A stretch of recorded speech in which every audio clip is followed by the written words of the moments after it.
प्यारे विद्यार्थियों, कैसे हैं आप? आइए, आपका हमारे YouTube channel online classes by सेल जाट पर स्वागत है। विद्यार्थियों, आज की जो हमारी क्लास है कक्षा 7 गणित अध्याय 1 पूर्णांक। इसमें प्रश्नावली 1.1 सवाल नंबर 1 से 5 तक। विद्यार्थियों, हम सवाल नंबर 1 से 5 तक समझते हैं।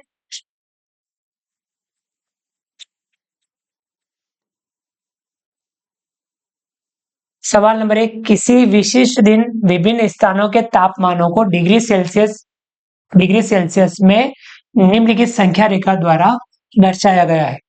लाहौल स्पीति, श्रीनगर, शिमला, ऊटी और बेंगलोर।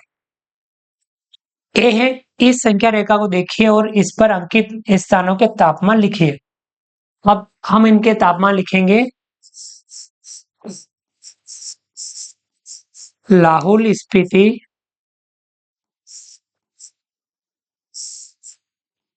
यहाँ का तापमान देखिए -10 डिग्री से 2 डिग्री कम, यानी -9 -8 degree Celsius, -8 degree Celsius.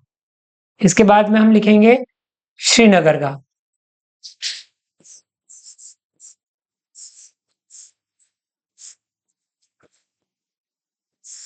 Srinagar का तापमान कितना है?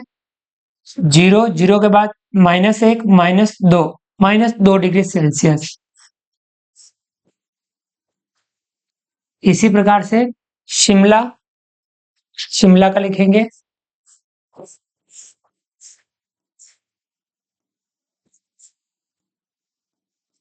शिमला का कितना है? धनात्मक है 1 2 3 4 5 डिग्री सेल्सियस।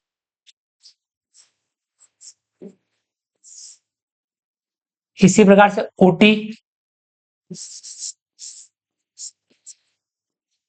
ऊटी का तापमान लिखेंगे। ऊटी का है 5 10 के बाद 11 12 13 14 डिग्री सेल्सियस। और हम लिखेंगे बेंगलोर।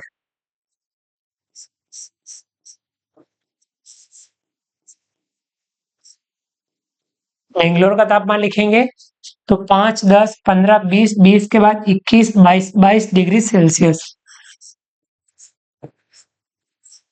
तो ये हमने इन स्थानों के तापमान लिखे। ये था पहला सवाल। आगे बढ़ते हैं। अगला सवाल है इसी में भी, उपयुक्त स्थानों में से सबसे गर्म और सबसे ठंडे स्थानों के तापमानों में क्या अंतर है? तो सबसे गर्म और सबसे ठंडा। तो सबसे गर्म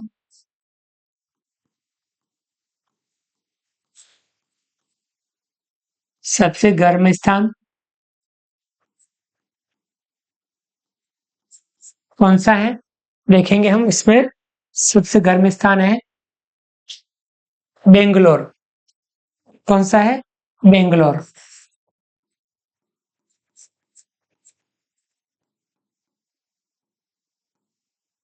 और सबसे ठंडा स्थान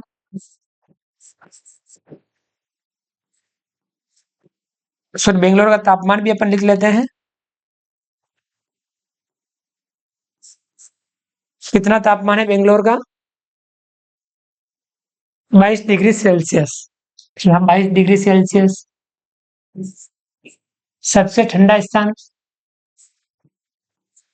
सबसे ठंडा स्थान कौन सा है? Lahaul Spiti, -8 degree Celsius.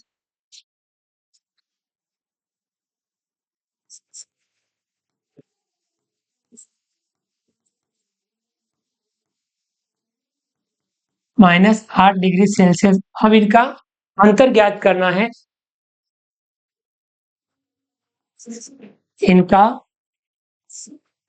अंतर ज्ञात करने के लिए आपको क्या करना है? इसमें से वह घटाना है। 22 -8 घटाना है। तो यहाँ आपको ध्यान में रखना है, जब ये माइनस हो और बाहर भी माइनस हो तो इसका चिन्ह बदल जाएगा, यानी योज्य प्रतिलोम आ जाएगा। 22 प्लस 8 बराबर 30 डिग्री सेल्सियस। इनका अंतर कितना आ जाएगा? 30 degree Celsius. CA Lahaul Spiti एवं श्रीनगर के तापमानों में क्या अंतर है? तो यहाँ लाहौल स्पीति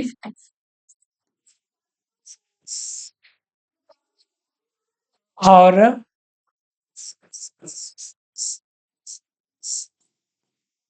आप डायरेक्ट लिख लेते हैं।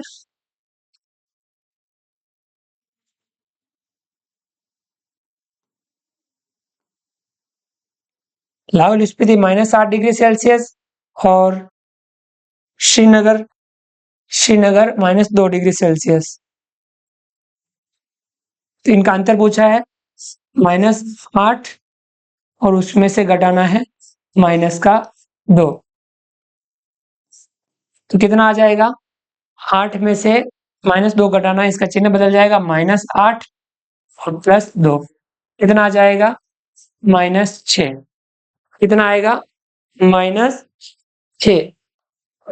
और अंतर कभी माइनस में नहीं होता है, हम लिखेंगे चूंकि अंतर ऋणात्मक नहीं होता,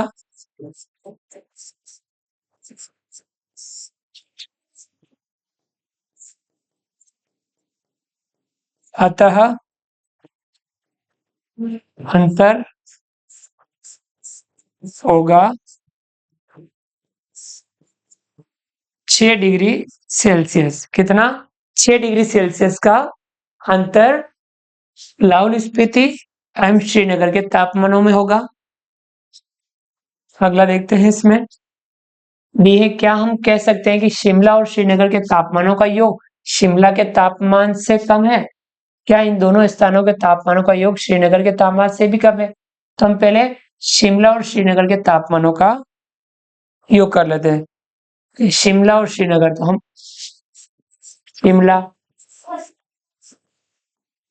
शिमला का तापमान और श्रीनगर का तापमान लिख देंगे। शिमला श्रीनगर, इन दोनों का तापमान लिख लेते हैं। शिमला का तापमान कितना है? 5 डिग्री सेल्सियस। श्रीनगर का तापमान -2 डिग्री सेल्सियस। तो अब ये पूछ रहा है शिमला और श्रीनगर के तापमानों का योग, तो लिख लेते हैं शिमला प्लस श्रीनगर, दोनों के तापमानों का योग कर लेते हैं। शिमला का कितना है? 5 और श्रीनगर का है -2, दोनों का योग करेंगे। धनात्मक और ऋणात्मक को जोड़ना है, तो जो ज्यादा हो वो रह जाएगा। 5 में से 2 कम कर देंगे, कितना आ जाएगा? 3। तो 3 डिग्री सेल्सियस। दोनों का योग कितना आ रहा है? 3 डिग्री सेल्सियस। क्या ये शिमला के तापमान से कम है? शिमला के तापमान से कम है, तो हम लिखे हाँ, यह शिमला के तापमान से कम है।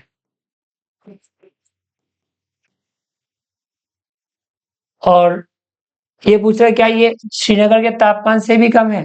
श्रीनगर का तापमान -2 डिग्री सेल्सियस, क्या उसके तापमान से कम है? नहीं।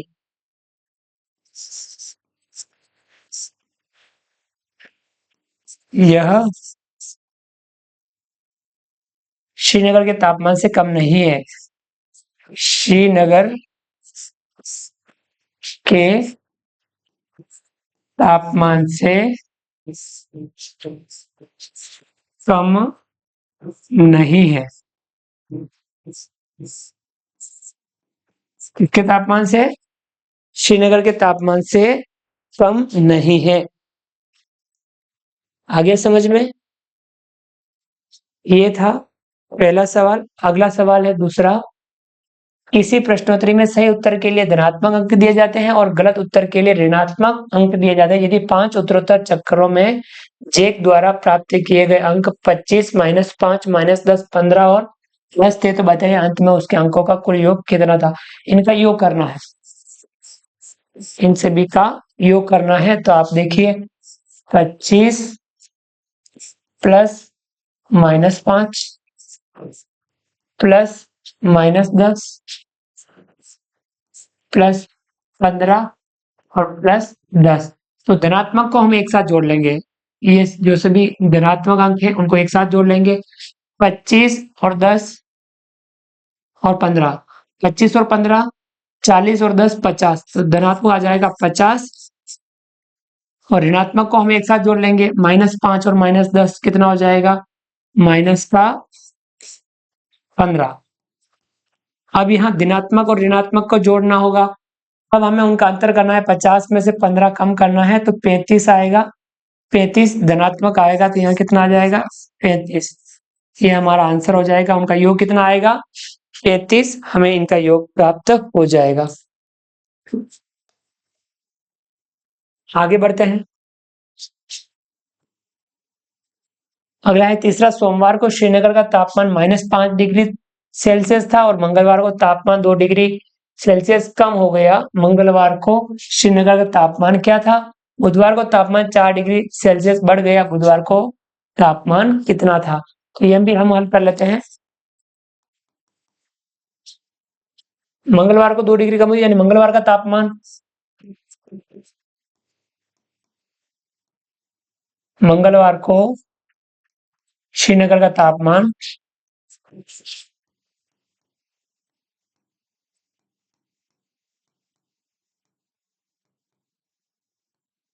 कितना हो जाएगा?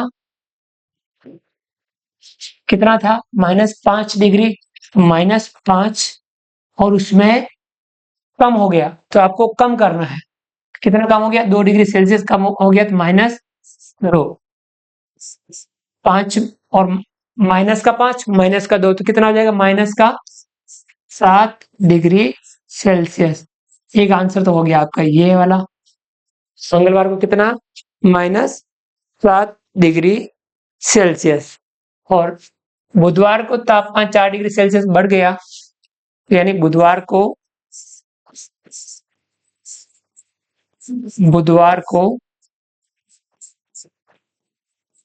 श्रीनगर का तापमान बुधवार को कितना हो जाएगा? -7 और उसमें 4 डिग्री सेल्सियस बढ़ गया तो प्लस का हो जाएगा 4। 1 माइनस 1 प्लस, तो यहाँ अंतर हो जाएगा। 7 में से 4 कम करना है तो 3, माइनस का 3 डिग्री सेल्सियस। एक आंसर हो जाएगा अपना ये वाला। आगे समझ में? आगे बढ़ते हैं। अगला सवाल चौथा, एक हवाई जहाज समुद्र तल से 5000 मीटर की ऊंचाई पर उड़ रहा है। एक विशिष्ट बिंदु पर यह हवाई जहाज समुद्र तल से 1200 मीटर नीचे तैरती हुई पनडुब्बी के ठीक ऊपर है। पनडुब्बी और हवाई जहाज के बीच की ऊर्ध्वाधर दूरी कितनी है? देखिए ये समुद्र तल हो गया 0 पर, यहाँ से 5000 मीटर ऊपर हवाई जहाज उड़ रहा है और समुद्र तल से 1200 मीटर नीचे एक पनडुब्बी तैर रही है। अब इनकी ये सीधी दूरी, तो आपको क्या करना है? ऊपर वाला क्या हो जाएगा? प्लस, नीचे वाला माइनस, यानी दोनों का योग कर लेना है तो उनकी ऊर्ध्वाधर दूरी आ जाएगी, यानी सीधी दूरी। तब क्या आएगा आपके? 5000 में कितना जोड़ना है? 1200 जोड़ लेना है। यहाँ पनडुब्बी और हवाई जहाज के बीच की ऊर्ध्वाधर दूरी, पनडुब्बी और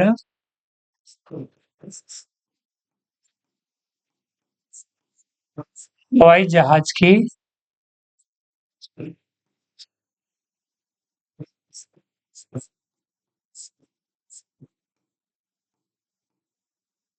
ऊर्ध्वाधर दूरी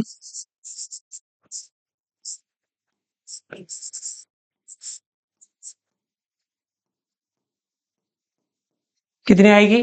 यहाँ से 5000 है वो ये, और ये 1200 ही है, इसको हम डायरेक्ट जोड़ना है। 5000 प्लस 1200 कितना हो जाएगा?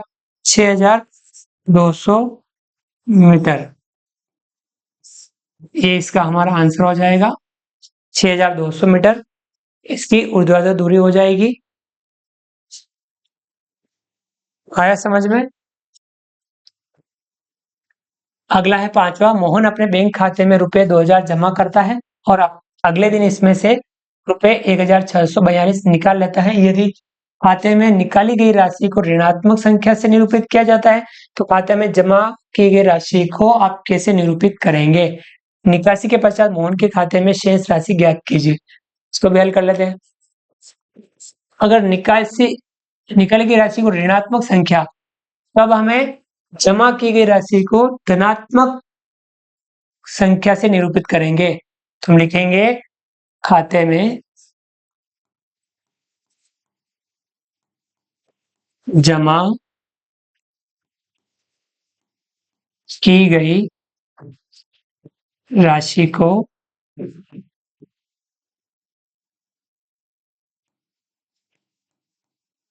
धनात्मक संख्या से निरूपित करेंगे।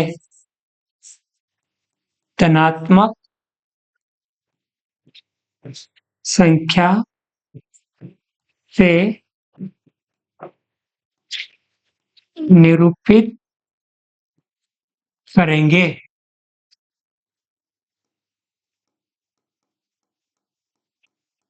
आया समझ में? तो यानी जमा को प्लस और निकासी को माइनस। तो निकासी के पश्चात मोहन के खाते में शेष राशि, निकासी के पश्चात मोहन के खाते में शेष राशि, मोहन के खाते में शेष राशि कितनी होगी? देखिए, जमा की गई 2000, ये धनात्मक हो गया, और निकासी माइनस 1642। अब हम क्या करेंगे? धनात्मक और ऋणात्मक इन दोनों का अंतर करेंगे, इसमें से यह घटा लेंगे। 2000 में से 1642 घटा लेंगे। हम इस प्रकार से डायरेक्ट जोड़ घटाव कर सकते हैं। 1642 घटाएंगे, जीरो में से 2 निकले, यहाँ से उधार लेंगे, यहाँ से 2 एक उधार देगा, यहाँ बचेगा 1, यहाँ हो जाएगा 10, 10 में से 1 आगे देंगे 9, यहाँ हो जाएगा 10, 10 में से आगे देंगे, यहाँ बचेगा 9, और यहाँ हो जाएगा 10, 10 में से 2 घटाएंगे 8, 9 में से 4 घटाएंगे 5, 9 में 6 घटाएंगे 3, 1 में से 1 घटाएंगे 0। कितना? 358। कितना आ रहा है? 358 रुपए।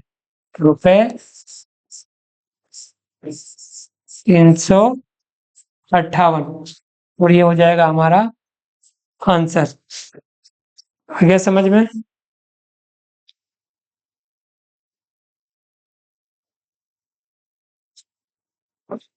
तो ये था सवाल नंबर 5। अगला सवाल, हाँ, या आज के लिए इतना ही।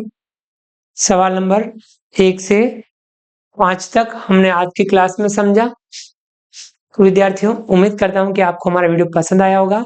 आप अच्छे से अभ्यास कीजिए, वीडियो को लाइक कीजिए, चैनल को सब्सक्राइब कीजिए, और अधिक से अधिक साथियों तक वीडियो शेयर जरूर कीजिए। मिलते हैं अगली क्लास में नए वीडियो, नए कंटेंट के साथ में। तब तक के लिए थैंक यू, धन्यवाद। जय हिंद, जय भारत। आपका दिन शुभ रहे। Thank you.